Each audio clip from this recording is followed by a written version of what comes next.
मरम्मत करने वाला यान की मरम्मत के लिए आया था, पर गलती से एथलीटों को परेशान कर दिया। कप्तान बचाव के लिए आना चाहता था, लेकिन यह लौकी का बच्चा बचाव बन गया।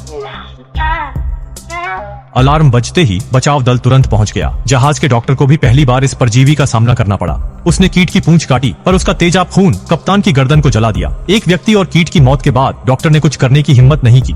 अब मरम्मत करता और कीट सहजीवी बन गए। पृथ्वी पर लौटकर ही समाधान खोजा जा सकेगा। उन्होंने व्यक्ति और कीट को निष्क्रिय केबिन में डाल दिया। सोचा कि जल्द ही निष्क्रिय हो जाएंगे, लेकिन उन्हें पता नहीं था कि कीट सिर्फ एक इंक्यूबेटर था और शरीर में भेजे गए विदेशी लार्वा पहले से ही बढ़ रहे थे।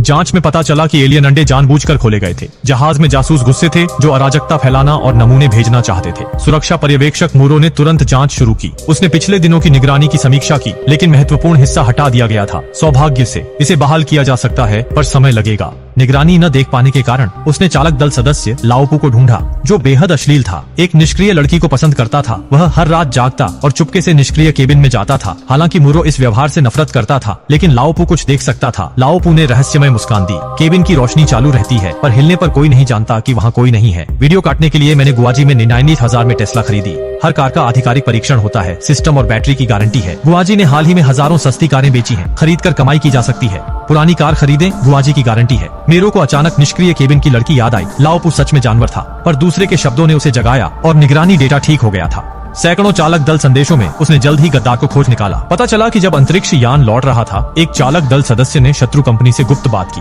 उसने वादा किया, अगर पकड़े गए एलियन उसके ग्रह पर भेजे जाएं, वह चालक दल की चेतना को कृत्रिम शरीर में डालने में मदद करेगा, दूसरे पक्ष की अमृता की इच्छा पूरी करने के लिए, बशर्ते वे जीवित लौट सकें। मेरो तुरंत बंदूक लेकर केबिन गया, पर वह पहले ही भाग चुका था। 2 दिनों में जांच के दौरान एलियन बड़ा हुआ, केबिन में बड़ा छेद बना, जहाज संकट में फंसा। कार्यवाहक कप्तान डर गया। मरम्मत करता न केवल उसका अधीनस्थ था, बल्कि प्रेमी भी। कुछ दिन पहले ही रिश्ता बना था, अब इतनी जल्दी अलग हो गए। मेरो ने उसे नजरअंदाज किया और जहाज का नियंत्रण ले लिया। वह बचे चालक दल सदस्य के साथ भागे, एलियन की खोज में निकला। कंपनी के आदेश पर वे एलियन को नुकसान नहीं पहुंचा सकते, सिर्फ स्टन गन का इस्तेमाल कर सकते थे। जैसे ही गार्ड बहस कर रहा था, सामने एक आकृति दिखी, वही जासूस जो तोड़फोड़ कर रहा था। दोनों में युद्ध छिड़ गया। गार्ड घायल हुआ। मेरो ने अनजाने में दरवाजा खोला। दुर्भाग्य से ये छोटे जीवों के नमूनों की प्रयोगशाला थी, जहाँ से एक आंख वाला राक्षस भाग गया था। मेरो चाहता था गार्ड यहाँ छिपे, पर जासूस ने उसे गोली मार दी, लेकिन उसकी मौत बेकार नहीं गई। जासूस के पीछे हटने पर मेरो ने अग्निशमन सुविधा चालू की और धुएं की आड़ में उसके पीछे घूमा। लगता है कि यह गद्दार जासूस अब अमृता का सपना पूरा नहीं कर पाएगा। दूसरी तरफ लाओ पियाओ खुशी से अपनी सीट पर बैठा था, खतरे से अनजान। कुछ मिनटों बाद कप्तान जागा और जमीन पर मिट्टी फेंकी, मानो प्रेमी का अंतिम संस्कार हो। लेकिन टिमटिमाती रोशनी में अचानक पीछे से दबाव महसूस हुआ। एक इंसान और एक कीट आमने सामने थे।